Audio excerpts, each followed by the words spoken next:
You are listening to the Marketing 32 Show with your host, Brett Allen. Hi, Brett Allen here, host of the Marketing 32 Show, where I connect with leading dentists, dental influencers, and industry experts to uncover the latest and greatest strategies, insights, innovations to help your practice grow and thrive. This episode, as always, is brought to you by our team here at Marketing 32. We are the only dental marketing team that I know of with a performance guarantee who is truly invested in your growth. You either grow or you don't pay us. It's that simple. But we don't work with everybody. So head over to marketing32.com, fill out a quick questionnaire. We can schedule a quick discovery call and set you straight to see if we can take your practice to that next level with marketing. Quick shout out to Quick shout out to Deborah Engelhart Nash. Recently had her on the show. We talked all about case acceptance, your team, and how that whole patient experience leads to better serving your patients and getting more yeses to move forward with treatment. So check that episode out. It's awesome. Excited to have, for the first time ever, a repeat guest on the show today. Dr. Martin Mendelson is the founder of Metamorphosis Coaching and a former member of the resident faculty with Spirit Education. Dr. Mendelson has worked with thousands of clinicians, owners, and dental teams across North America, and his work results in cultures where leaders and team members excel, thrive, and are happy. That last one's most important, right? A recognized thought leader, Dr. Mendelson's first book, One Move Makes All the Difference, is available today wherever books are sold in both print, ebook, and audible formats. Dr. Mendelson, Martin, welcome back. This is great. Well, thank you. Yeah. We had talked earlier, but I forgot I was the first repeat guest. I'm very honored. Yes. I really am. So. There's several others that I want to have back on the show, and this is prompting me to take action on that to get them scheduled. But I'm excited to have you on. And I read your book. I've got it here. If you're watching on video, I'm holding it up. It was a fascinating read.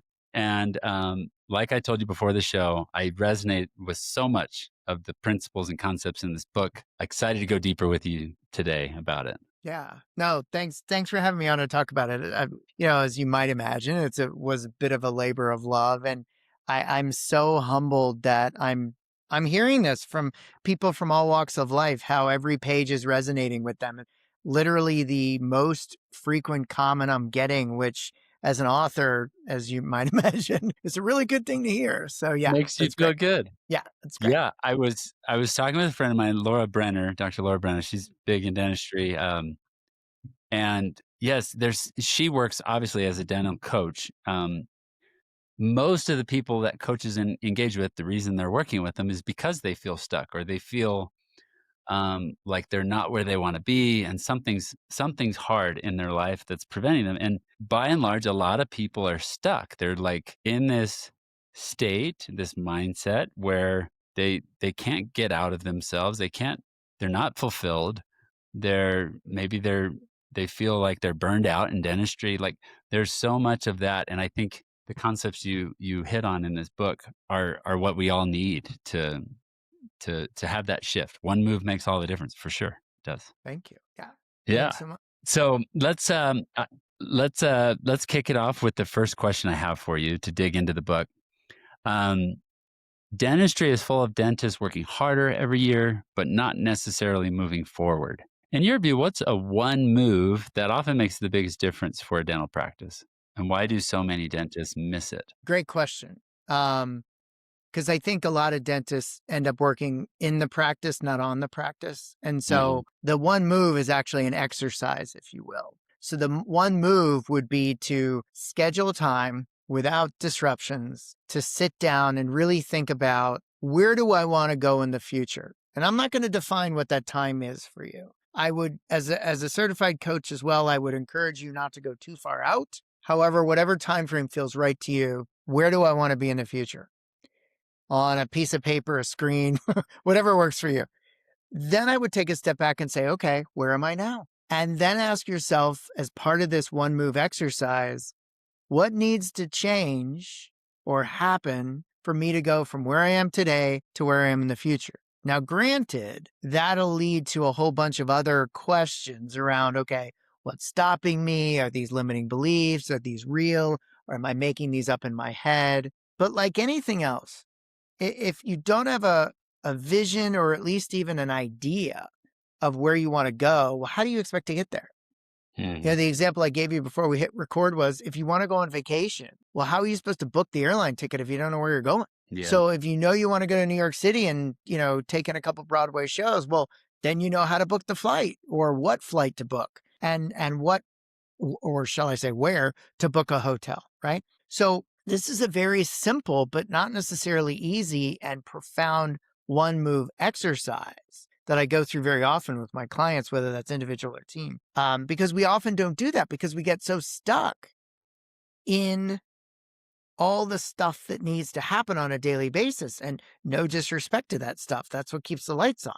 However, if we don't take a step back and take a step up, well, then we're going to stay stuck because, what they say, definition of insanity, doing the same thing over and over again and expecting different results. So that's what I would say. Yeah, that's great. I love that. Yeah, you can't get to where you're going if you don't even know where you want to go. Yeah. Yeah. Yeah. And Yeah. truth be told, too, I think it's important to say, because I've heard this before, too. What if I don't know where I want to go? So we hadn't talked about this, but let's talk about that. Yeah, go. What if I don't know where I want to go? A very profound exercise that I did with my very first coach, Justin Patton, one of my favorite people, is to actually write down what your ideal day would look like in detail. And when I say detail, I mean, I get up in my house and let's say it's not the house you really want right now. So you say, I get up in my house and I walk out to make coffee and it's a big open room and I look out on the windows onto whatever, my pool, the meadow, the mountain, you get the idea. And then I'm driving to work and I'm feeling really good about it. I get there. I have a full docket of patients. I'm doing mostly comprehensive cases, blah, blah, blah. You see? And so what that does is it opens up your mind to what that might look like. Now, fun fact, I did this experiment, that's a bad word. I did this exercise with Justin in 2016 and I revisited it in 2024. And I got to admit, I kind of forgot I did it, even though I deploy this a lot with my clients. And I forgot all the detail that I wrote in that came true. Wow, it came true. It was mind blowing. So I guess the take home message is, what's the one move? Well, it's the exercise. But even if you don't know where to go, then we can take a step back and say, okay, what would a really rock star day look like for me that includes personal as well as professional? And that will give you the insight to figure out what your next one moves might be. I love that. I love that so much. We talked about this to do in your book. You mentioned a concept. I'm forgetting the name of it, but where you experience these moments of success and achievement, and then you come back to your baseline. Yeah. You're talking about hedonic adaptation. There you go. Which was studied with lottery winners. And Sean Akor, who wrote The Happiness Advantage, who I strongly recommend, who also gave me a testimonial for my book. Yes, shameless name drop. Really introduced me to this concept. And so the research around lottery winners was this. All the individuals that won something in the lottery, significant amount of money, were really, really happy for a short period of time. Yeah. And then they went back to their baseline level of happiness, whatever that was for them. But that baseline level is movable through a concept called neuroplasticity, meaning your brain is malleable. And what dental professionals often forget, and Kyle Stanley and I, who teach courses on mental wellness and have our own podcast called Wellness and Dentistry, we talk about this all the time. Skills are skills, and skills of thought pattern take just as long to develop potentially as skills of the hands. But yet we in dentistry don't give it as much respect because we don't think it's as tangible. And in dentistry, we have a huge problem with this because getting to where we got to is all about achievement. I got, if we're talking about the dentist in particular, I got into dental school. I graduated dental school. I passed my boards. I got my first job. I bought my first practice. You see how this becomes insidious? Yeah, it's a ladder. Yeah. And what I want everybody to understand is we are human beings first. And so when you start to learn about, understand, and embrace the stuff that actually moves humans, you can change your life as a dentist based on your humanistic experience. So in Sean Acor's book, he references a study that I also referenced by Sonia Lubomirsky. And it was a meta-analysis of 200 studies comprising somewhere on the order of 275,000 people worldwide. Wow. And they came from different countries, net worths, education, had kids, didn't have kids. You get the idea. And the overriding conclusion was their satisfaction and happiness in life wasn't because of achievement, but because of the people they were with and the journey that got them there. And so we often get stuck in this, like, we got to get here, we got to do this, we got to do that. And then when we get there, as Sean Acor says, the goalposts keep changing. And then we get, in some cases, clinically depressed because then we say to ourselves, now what? And so what if we could flip it to, well, I'm going to enjoy the things that will eventually get me to a place. There's nothing wrong with goals, but what are we focusing on? Are we focusing on the nights, the weekends, the blood, sweat, and tears that are facilitating the goal achievement? Or are we simply focused on, well, when I get to X place, I'll be happy? It's a simple nuance, but it's really important and it's really powerful for people to think Yes, about. I love that. One of our core tenets here at Marketing 32 is enjoy the journey. Success is the continual pursuit of a worthy goal. Have fun, Absolutely. all of that, and do it together, right? So, yeah, there's a disconnect in between achievement and fulfillment, right? And Yeah. if And we don't have our priorities of where we're getting our happiness, you can get off track. Yeah. And I told this to you before we hit record. I mean, I really believe and I live this, and I say this publicly all the time. The weekend before we recorded this, I was a main program speaker at the Seattle Study Club Symposium. And when I talk about hedonic adaptation, I always say the same thing. I say to the audience, I said, so blah, blah, blah, hedonic adaptation, a lot of rumors, et cetera. I said, do you think I'm happy? Do you think that I'm happy for being here? Oh yeah, you betcha. But what am I happy about? And I say to the audience, now work with me here a minute, because this is a nuance, but it's important. You ready? What I'm happy about is the nights and weekends I spent learning, the financial risk I took to gain the certifications, the business risk I took to put a shingle out there doing this full time, which ended up in me getting invited here. That's what I'm happy about. It's very simple, but it's not necessarily easy. It's a skill that is developed over time. And when I first started really leaning into that, I'd get emotional on stage. And I really, truly believe that. And when you start, the other thing I've noticed, it evens out your experience in life. You don't get these manic highs and lows as much. You're on a much more even keel because you're not looking to this one, in the example I just gave you, speaking invitation to like change your life or mean something or whatever. No. This is part of my journey. And so you're happy about it. Of course, you're in a good place. You're present, but you're not spiking and dropping like, frankly, I Yeah. used to do. And like many others do too. Yeah. Yeah. I love that. Yeah. So much there.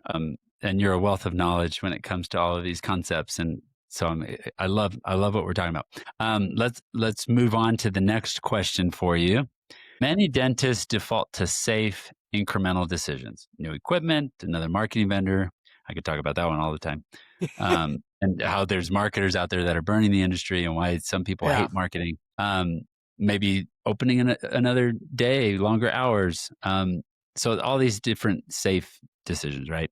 How can a dentist tell the difference between a busy move and a truly strategic move, a big move? Yeah. I think part of it goes back to the first question you asked me, which is, where do you really want to go? Like, what kind of life do you want to lead? And doing the other exercise that I talked about what's your ideal day could be really key to that as well. Because, the example we were talking about earlier was, let's say you're feeling too busy because on Wednesdays you're checking 3 columns of hygiene. And so you decide that you want to scale that back. Well, does that necessarily make sense? Because through hygiene and through appropriate and needed diagnoses, that's what's, filling your chair as a restorative dentist. So, okay, so if we're going to cut that back, how are we going to do that? Where are we going to do that, et cetera? So are we trading or are we making changes because we feel too busy? Or are we doing it as a strategic move? a memory just came to me of a phone call I got years ago when I think within the first 2 years I was at Spear. I was at Spear for 13 years. This is a long time ago.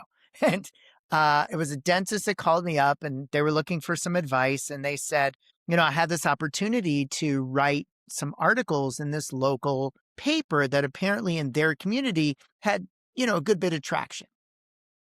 And I said, well, what do you want to write about? And the doc said, well, I was going to write about oral hygiene and connection between, oral health and systemic health, et cetera. I said, okay. I said, what kind of restorative treatments would you like to do more of next year?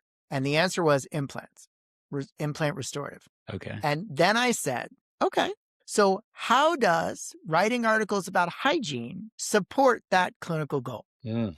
And the answer was, oh. And so, look, easy for me to say. I was a third party. I'm not emotionally involved in it. But I think that's a good example between busy versus strategic. It's where do I want to go? And are the decisions I'm making today going to actually impact that? And, this is not a dental concept. If you've ever read, which I recommend you do, Atomic Habits by James Clear. Great book. I've read that book, no joke. I'm not making this up 4 times. I read it once a year. He's brilliant. Yeah. He's brilliant. And there's a paragraph in there toward the beginning of the book about lagging indicators. Your health is a lagging indicator or your physical fitness rather is a lagging indicator of health habits. Your net worth is a lagging indicator of your financial habits, et cetera. Your goals are a lagging indicator of your actions. And so are those actions bringing you toward the ultimate end, but do we know what that ultimate end is? And so that goes back to the first question. So. Yeah. And one of the big, and I think we talked about this briefly in the first episode we recorded together, is your acronym of TEAM. Yes. And can you bring that back up for our audience and break that down real quick? What is TEAM and how does that relate to what we were just talking about? Yeah. So first I'd like to share the quote that we were talking about earlier, because that's the basis of it. So the basis of TEAM is not mine. It's a quote that's often attributed to Dr. Viktor Frankl, who wrote Man's Search for Meaning. For those who are not familiar with Dr. Frankl, he was a neurologist, a psychiatrist, and a Holocaust survivor. And he survived the horrors of Auschwitz. And the quote that's attributed to him is as follows. Between stimulus and response, there's a space. In this space lies our freedom to choose our response. And in our response lies our growth and our freedom. So in my book and in my keynotes and in my workshops, we always talk about this quote because it's the basis of everything I do. It's huge. And the idea basically is everything that happens is neutral and it's your thought that gives it power. So TEAM is an acronym that stands for thoughts, drive emotions, that create actions, that manifest your results. Now, here's the kicker though, folks. We just described this linearly. It's not always linear though, because depending on the impact, the force, I'm at a loss for words here. The power, thank you, of the stimulus, it may generate a thought that drives an emotion, or if it's really powerful, it might immediately kick off an emotion of anxiety or fear.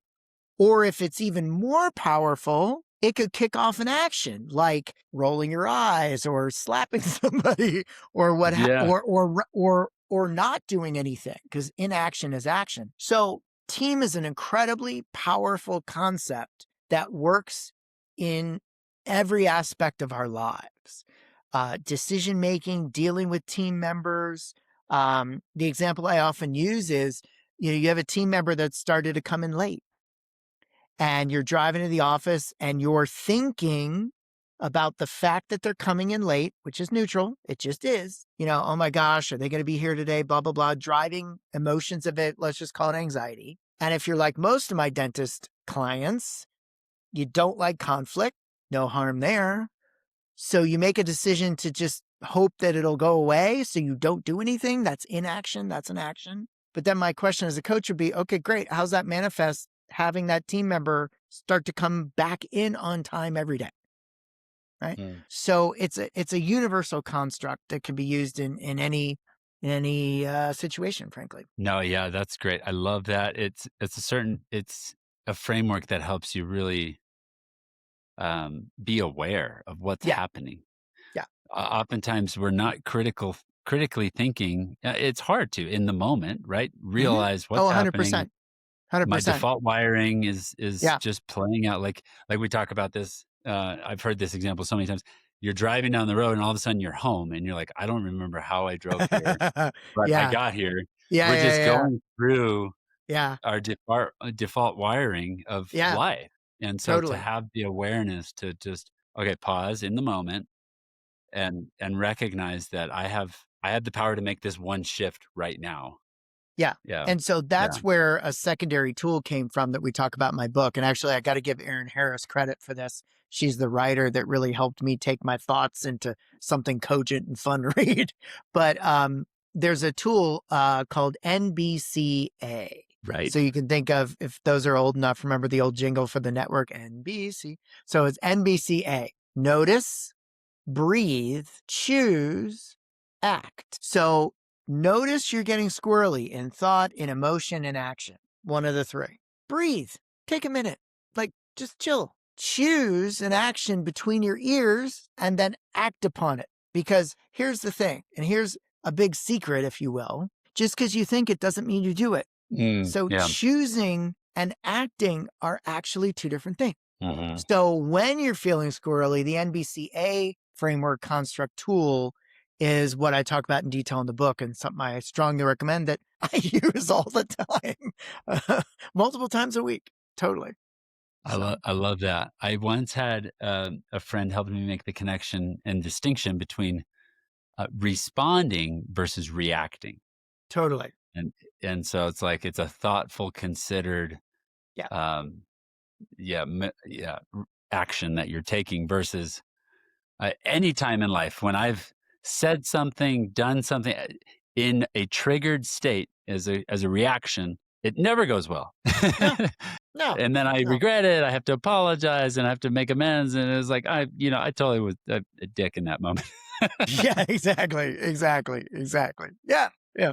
Pardon Happens to my the French, best of but us. okay. Last question, and then we'll kind of tie it up here. This conversation has been so fun, and time is flying. Um, If you were advising a dentist who feels trapped by their practice, either Mhm. financially, emotionally, whatever, what is the first non-obvious move you'd encourage them to consider? So I think what I often hear is, and correct me if this is the tenor of your question, because I want to make sure I answer your question. Often I hear things like, yes, they feel stuck, but what they say is, I don't like this anymore, Mm. or I don't want to do this anymore. So is that a fair interpretation of your question? Right. Yeah. Okay. Yeah. Because not everybody gets to the S word, the stuck word, right? Mm. And so my biggest aha relative to this was I was talking to, I think I was still in Spear actually, and it was like a hallway conversation. And because it was in person, I could really see the pain on this person's face, this dentist's face. And I said, well, listen, I can see how much this is bothering you. I was like, is it dentistry you don't want to do anymore, or things in dentistry you don't want to do anymore? Mm. Mm. So I think it's around, okay, I'm feeling stuck, or I feel like I don't want to do this anymore, or there must be a different way, et cetera, et cetera. My first question is going to be, what about your day-to-day life, if you could remove, would make all the difference? Mm. And oftentimes, I know this is not going to be a surprise to anybody, it's not clinical stuff. It's team management or manage or oversight or managerial pressures, or maybe even doing payroll or ordering supplies, et cetera, et cetera, et cetera. Get granular relative to, okay, what is it that's driving me crazy? And the flip side of that, by the way, is what what do I do on days where I get home, and when I get into my home, I go, damn, that was a great day. Mm. Why was it a great day? What did you do that day that made it great? And how can we do more of that and less of the other stuff? Now, easy for me to say, right? And so sometimes lifting off of the stuff we don't want to do will take some time. You might need to hire somebody. You might need to train somebody. You might need to restructure your, I'm going to call it business, because practices are businesses, in a given way. That's okay too, because we're going along the trajectory to make the change versus sitting there in the emotional state, miserable and not doing anything about it. And so that's what I would say. I would say the one move is to ask myself, what about my life as a dentist do I really not like? Or what things do I not like? And then the next question is, okay, if those could be reduced or eliminated, how would I feel? And if the answer's, pretty effusively positive, well, now at least you have the beginnings of a roadmap of what you need to do to reduce that angst, that overwhelm, that feeling of stuck, that misery, etc. Because look, the data is very unfortunate. We are 17 times more likely to take our own lives than the general populace. We're about 2 to 2.5 times, depending on the study, more likely to suffer from anxiety, depression, and panic disorder than the general populace. And there's lots of reasons for this. And so we don't need to be ashamed to be talking about this stuff. And the more we talk about it with other dentists and other dental professionals that do understand, the better off we're going to be. So that's what I would say. I love that. I think early on in your answer, you're talking about how, as clinicians and dentists, you get into this line of work because there's a sense of fulfillment for serving patients and the art of dentistry and the clinical. Yeah. But somewhere along the way, there's all this other crap that you got to deal with because you own a practice.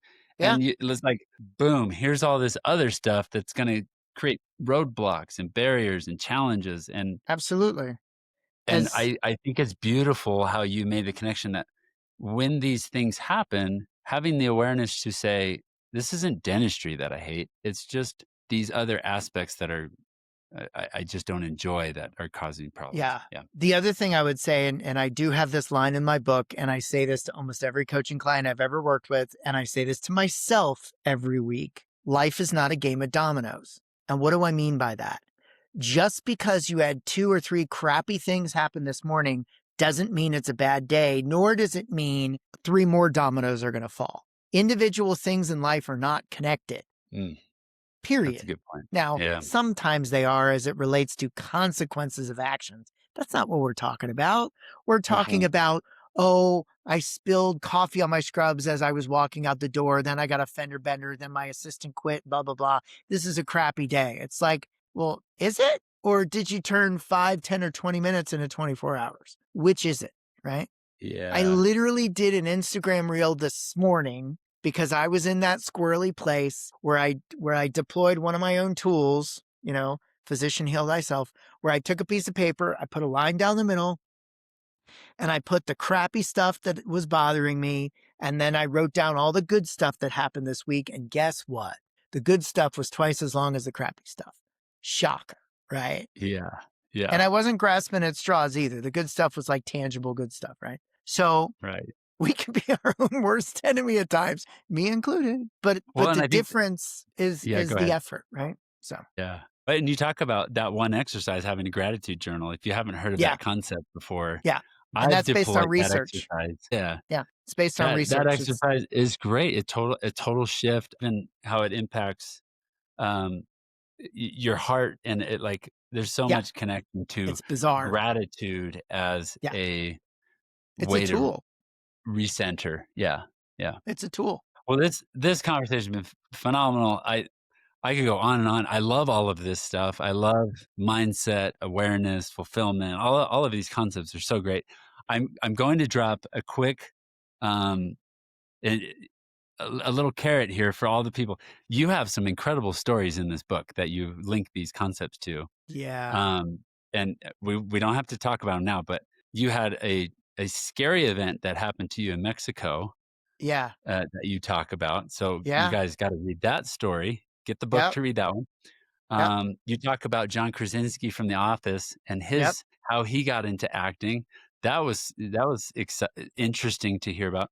And then one other one that I wanted to plug is I didn't know the story of how we got our current American flag. I knew you were going to say that. So you did? Do you want to hear something crazy? Do you know where that came from? A TikTok reel. You watched a TikTok reel. I taught you that. And so I looked into it. I validated there was a real story. I looked toward the story in detail, and my writers validated it too. It's a great story. It's oh my great gosh. Story. It's so cool. It's like everyday people doing phenomenal things Yeah. because they make that Yeah. one move. Yeah.